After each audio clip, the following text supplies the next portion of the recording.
Ikalimang Kabanata.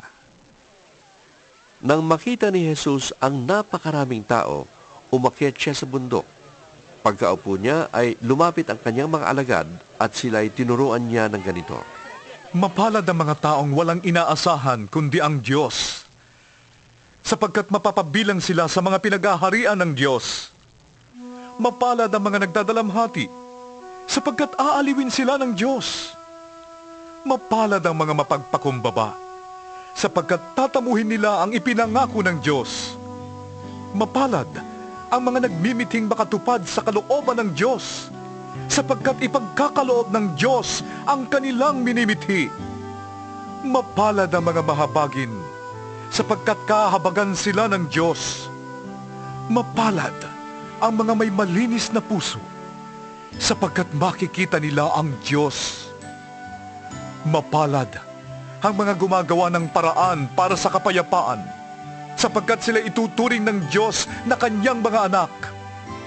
Mapalad ang mga inuusig dahil sa kanilang pagsunod sa kalooban ng Diyos, sapagkat mapapabilang sila sa mga pinag-aharian ng Diyos. Mapalad kayo kapag dahil sa akin ay nilalait kayo ng mga tao, inuusig at pinaparatangan ng lahat ng uri ng kasamaan na pawang kasinungalingan. Magsaya kayo at magalak, sapagkat malaki ang inyong gantimpala sa langit. Gayon din ang ginawa ng mga tao sa mga propetang nauna sa inyo. Kayo'y asin ng sangkatauhan. Subalit kung mawala ng alat ang asin, paanong mapapaalat uli iyon? Wala na yung kabuluhan, kaya't itinatapon na lamang at tinatapakan ng mga tao. Kayo'y ilaw ng daigdig. Hindi ba itatago ang isang lunsod na nakatayo sa ibabaw ng isang burol? Walang taong nagsisindi ng ilaw, at pagkatapos ay inilalagay yon sa ilalim ng takalan.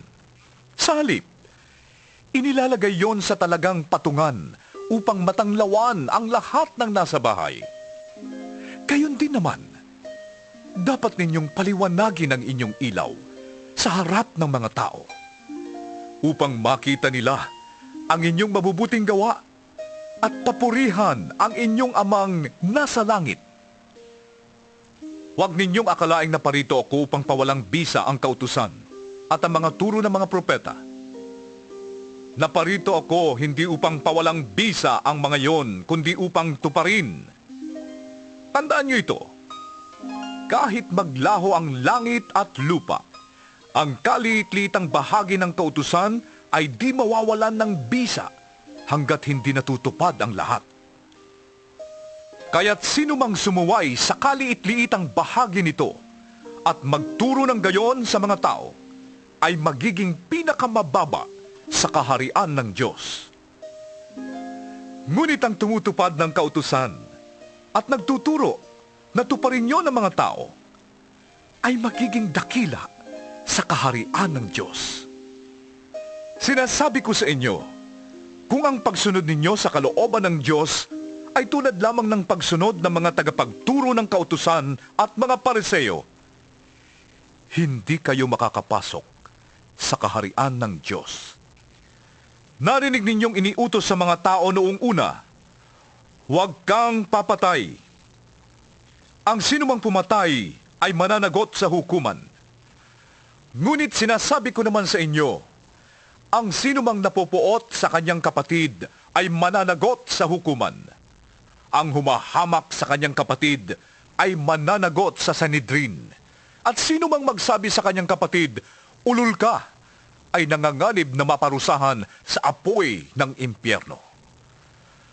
Kaya't kung naghahandog ka sa altar at maalala mong may sama ng loob sa iyong kapatid mo, iwan mo muna ang iyong handog sa harap ng altar at makipagkasundo ka sa kanya. Pagkatapos, saka ka magbalik at maghandog sa Diyos.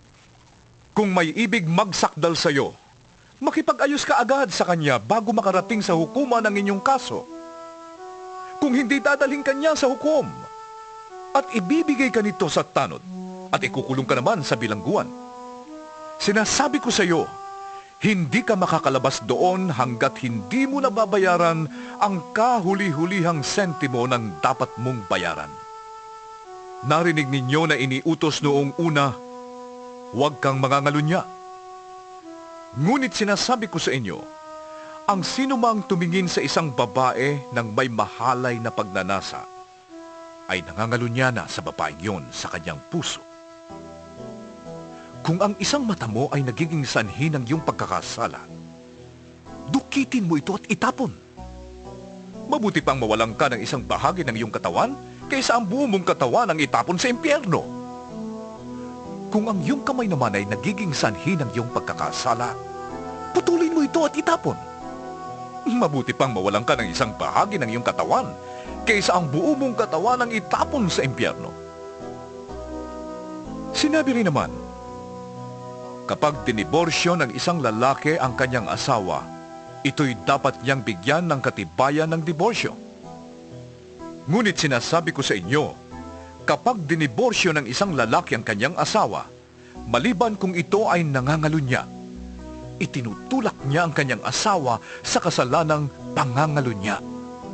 At sino mang mag-asawa sa babaeng hiniwalayan, ay nagkakasala rin ng pangangalunya. Narinig din ninyong iniutos noong una, huwag kang susumpa na walang balak na tuparin ang iyong pangako. Sa halip, tuparin mo ang iyong sinumpaang pangako sa Panginoon. Ngunit sinasabi ko sa inyo, huwag na kayong manunumpa kapag kayo'y nangangako. Huwag ninyong sasabihing, saksi ko ang langit, sapagkat ito'y trono ng Diyos. O kaya'y, saksi ko ang lupa, sapagkat ito'y tuntungan ng kanyang mga paa. Huwag din ninyong sasabihing, saksi ko ang Jerusalem, sapagkat ito'y lunsod ng dakilang hari.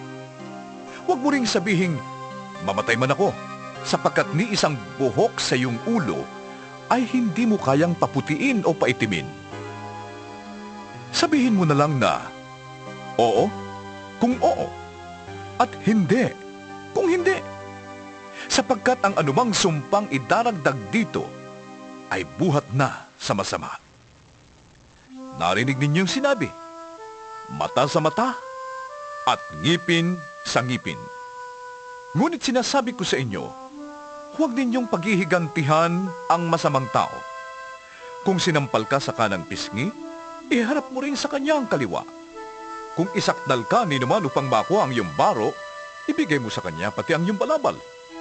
Kung pilitin ka ng manlulupig na pasanin ang kanyang dala ng 1 milya, pasanin mo yon ng 2 milya. Bigyan mo ang nanghihingi sa iyo, at huwag mong tanggihan ang nanghihiram sa iyo. Narinig ninyong sinabi, mahalin mo ang iyong kaibigan, at kamuhian mo ang iyong kaaway. Ngunit ito naman ang sinasabi ko, mahalin ninyo ang inyong mga kaaway, at ipanalangin ninyo ang mga umuusig sa inyo, upang kayo'y maging tunay na mga anak ng inyong amang nasa langit. Sapagkat pinasisikat niya ang araw sa masasama at sa mabubuti, at nagpapaulan siya sa mga matuwid at sa mga di matuwid. Kung ang mga nagmamahal sa inyo, ang siya lamang ninyong mamahalin, anong gantimpala ang inyong maaasahan? Hindi ba't ginagawa rin niya ng mga maniningil ng buwis? At kung ang mga kapatid lamang ninyo ang inyong binabati, anong ginagawa ninyong higit kaysa iba? Ginagawa rin niya ng mga hentil. Kaya maging ganap kayo, gaya ng inyong amang nasa langit.